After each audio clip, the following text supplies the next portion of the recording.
নমস্কার বন্ধুরা, বাঙালি রান্নাঘরে নিয়ে চলে এলাম আবার একটা নতুন রেসিপি। আজকে বানাচ্ছি পটল পাতার বড়া। তার জন্য কি কি লাগছে দেখে নাও। এখানে আমি মুসুরির ডাল ভিজিয়েছি 1 কাপ, আর মুসুরির ডালটা সকালেই ভিজিয়ে রেখেছিলাম। আর এখানে পটল পাতাগুলোকে ভালো করে ছাড়িয়ে ধুয়ে রেখে দিয়েছি ঝুড়ির মধ্যে। এইবার একটা মিক্সি নেব, আর মিক্সির মধ্যে পটল ডালটা আর পটল পাতাটা ভালো করে বেটে নেব, আর তার সঙ্গে দিয়ে দেবো 3-4টে কাঁচা লঙ্কা, কারণ একটু ঝাল ঝাল হলে ভালো লাগে।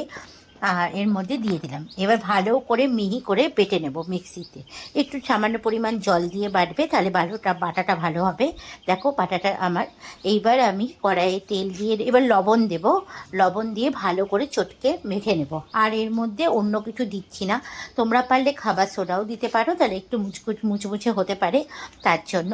বাট আমি এখানে কিছুই দিচ্ছি না, আমি এখানে শুধু লবণ দিয়ে একটু চটকে মেখে নেব। তারপরে আমি এদিকে যেহেতু মুসুরির ডাল দিয়েছি, মুসুরির ডাল এমনিই খাস্তা হয়। আর এবার আমি এদিকে কড়াই চাপিয়ে দেব। কড়াইয়ের মধ্যে আমি এখানে সাদা তেল দিয়েছি, সাদা তেল দিয়েই ভাজবো।